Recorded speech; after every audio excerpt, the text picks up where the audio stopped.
rental arrears is a dirty word, but we're going to give you some great advice on short-term pain for long-term gain on getting around rental arrears.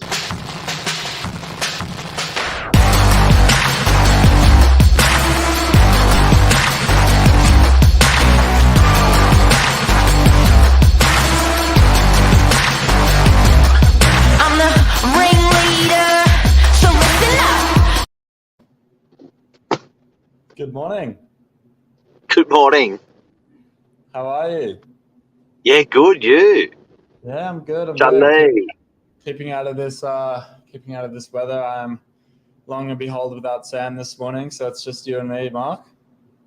Just you and me. But how's this winter? It's gone. Now we're the second day into autumn, and what happened to our summer? Our winter's gone. Our summer's gone. Yeah, it feels like a winter though. I'm looking out the window now. It's grey. It's raining sideways. It's winter had something to prove this year, and they've come full force. Unbelievable. Yeah. Now, rental arrears, guys and girls, this is something that as a tenant you can share that with people that are in hardship, people that are having a hard time paying their rent. It does happen, but there's good moves you can make if you're in rental arrears to get you through the pain that you're going through. And we understand as agents, as landlords, that it does happen with people, but there's habits that tenants form when they can't pay rent that actually bury them hard forever. They're marked, and there's good traits that you can have with your agent to work through your arrears. We're going to go through that in a speedily fashion over the next couple of minutes for everyone. 100%. Now, this has to be my favorite topic to talk about with people. It's the phone call I receive the most, I'd say, when we've put a person in a property, we're starting to get that rent come in.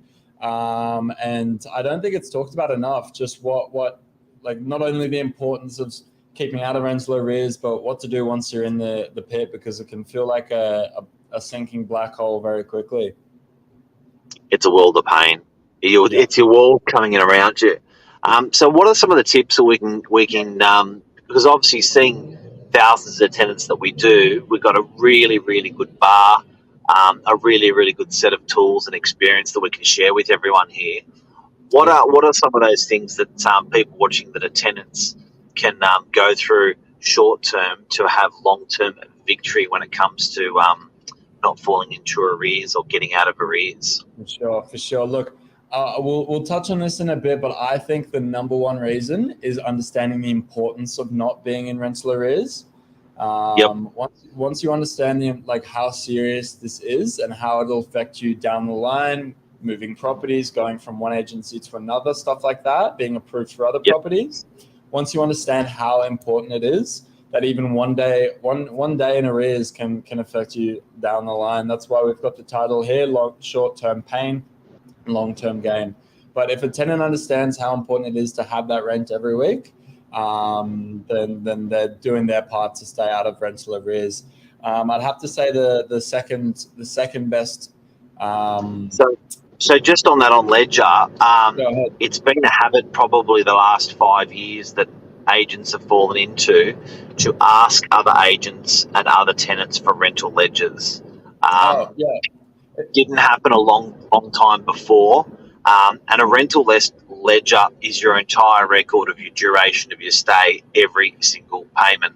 So as an example of that, if I've been a tenant for 48 months in a property and I've paid weekly or fortnightly, there's 48 or 24 payments that come in on the ledger, and you go boom, boom, boom, boom, boom, boom, boom, boom. On that ledger, which is an internal ledger, which is the agency ledger, a tenant generally doesn't get that or see that unless they ask for it. But on that ledger, it actually has when you paid the weekly rent, if it was overdue by 1 day, 0 days, 10 days. So what actually happens is when your new agent asks you for a ledger that you're going into and says, oh, where are you renting? I'm renting through Novak. Can I see a ledger? And they get that ledger. it'll be as clear as day how many times you've fallen into arrears. Not a lot of tenants know that. You've really got to watch that, because it's probably the number one bad mark across your name is non-payment or late payment rent. Exactly. So look, no one really cares if you left your room dirty throughout the tenancy. If you've got a mark against your name for non-payment of rent, that's going to absolutely cut your legs off. Yeah, for sure, Luke. That's exactly what we're going to talk about next. I'd say, like I was going to say before, the second best option, I'd say, once you start to fall into those rental arrears, whether it's willingly, whether it's unwillingly, is open a line of communication with your agent. Let them know exactly what's going on. Like you said there, Luke, as soon as people start to bury their heads in their sand, we think, or the agent, thinks they've just gone off the grid, they don't want to pay their rent, and they're not going to.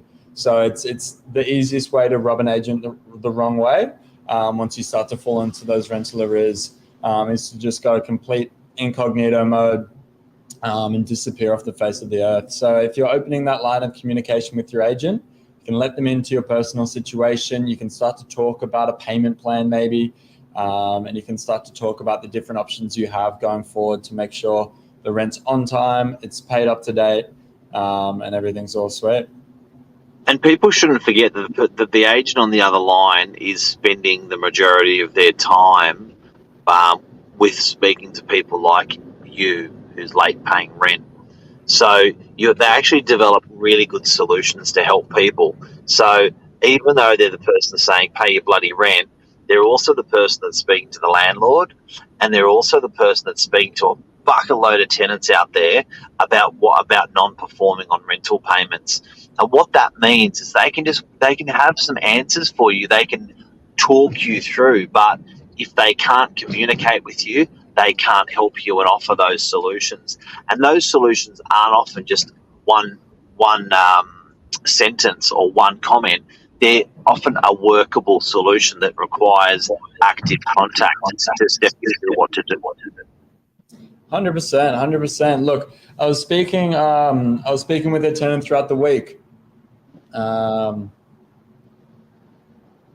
Yeah, very good comment, Lisa. Look, if an ex-husband partner decides to stop paying rent, I'd say that the best way to get out of it, in my personal situation, is that it's maybe not a great relationship, and I'd say end the tenancy. Look for somewhere else to pay, where you're not covering the cost of both sides, and where you can, I guess, you might need to downgrade a bit, but you're definitely halving that rent in half, and you can make the rent on time, and you can make sure your ledger stays clean and your reputation as a tenant stays clean. I guess that's why they're an ex-husband, Charlie. They're not good, but exactly. So also it's about communication. So it's communicating that to your landlord. You may find the landlord has a little bit more leeway than most. It's communicating that with the relevant government departments, and you may find there's some extra assistance for you. I think the worst case scenario is finding alternative accommodation. You may already be in the cheapest accommodation you can get, but I think that they come down on ex-husbands like an absolute ton of bricks when it comes to child support and stuff like that. But I guess jumping up and down like a jelly bean on the spot doesn't help. You've got to be talking with everyone out there to see. And not only that, you'll be surprised, family and friends, because you've got to, when going into rental arrears, it's enormously embarrassing. And the first thing to do is to bury your head. But I think when you're discussing this stuff with family and friends, often people can relate, and often people can talk about their situation when they saw that happen to a friend or it happened to themselves and what they did in that situation. So I do think, again, in summary, being an open book. If you're an ex-husband that's not paying rent, being an open book with the agent, reaching out to the relevant government departments, reporting it where it needs to be reported, and letting your friends and family know what position you're in, and then your olive branches will come out to help. And you can always say, no, I don't need your help, or yes, that's a great idea, I'll do that. But again, that open book thing is massive. Don't internalize it. Next one. 100%, 100%. Yeah, well, that's what we were going to. I was just touching on before. Look, opening that line of communication with your agent, with your friends, with your family, and stuff like that. It led me to a conversation throughout the week that I've never had before. I was actually offering someone help on flatmates.com. They weren't putting up the rent each week. They had a spare bedroom, and the landlord had approved them for subletting a property. Now, of course, with the required, I guess, paperwork, stuff like that, we required them to have an application filled out on our end, not the flatmates.com end. But they were able to front up half their rent each week just by finding a flatmate, which is definitely quite easy. Sites like Facebook, flatmates.com, even realestate.com and domain and stuff like that, where you can find people who are actively searching for property, can just go all Gumtree, definitely so. Yep. Just putting an ad out online, just saying, look, looking for a flatmate. This is my property. Who's interested? And you'll be extremely surprised on the people who are also in the same boat. And again, communicating with friends out there, because people know people the best. That's why I sort of like Facebook, because it's people. It's often people that you know, but it's a bit of a scary thought, sharing your apartment with someone else. But it could be the lesser of two evils, rather than moving out of the property and relocating, where you do it for a short term until you get over your bump of rental arrears. Charlie, what's the most common questions answers you get from tenants that are late on rent? So what would be your top three of excuses where you ring the guy and say, hey, your rent's late, what's the situation? Yeah. Look, I'd say the most common excuse we get, or not excuse, but just answer we receive from tenants when I make that phone call, is just blatantly, I've forgotten to transfer. Now, in most circumstances, people take responsibility. They understand that maybe they forgot to put money in a specific account when it comes out every week, and then that payment is missed for the week. That's hands down the most common response we get. And in that circumstance, it's normally quite easy. We just make the payment back up again. And no arrears are forwarded. I also think chip away at the mountain. Oh, 100%. Yeah. Look, rental arrears can be a big number, but if you can regularly chip with small numbers, high frequency, it's a good idea. 100%. Definitely so. Well, the second excuse I think we find as an agency, specifically, and this is probably something that's heard over the industry as a whole, is that, yes, I did pay my rent when in fact they didn't. Now, some people, like I was saying before, pay, like you were saying, sorry, Mark, pay weekly, pay fortnightly, pay monthly, comes out the exact same time every week. So when a payment's missed, when it's not gone through, the quickest response we get is, no, I did pay. I've been paying for the last 10 years. No, I did pay. And it's a bit of an awkward conversation when we've got to let them know that they haven't. Yeah, got it. So I think we helped people today. I think we've helped. So we've talked about that short-term pain for long-term gain when it comes to rental arrears. In summary, high communication with your agent, with your landlord, with your friends and family is always going to help. It's a bit raw and a bit awkward to let everyone know, but it definitely helps the situation, because the olive branch will come out. What else? The importance of your ledger going forward. Look, if it's a case of, oh no, I'll pay tomorrow, like 1 or 2 days of arrears are fine, or just fronting your rent the day it's due. I can definitely tell you what my opinion is. Getting it in on the day it's due is so important to make sure your ledger's clean. You can then take that ledger, bring it to other agencies, say, look, I like this property. Look at my past ledger. I've never missed a payment. And that just puts your name to the top of the list.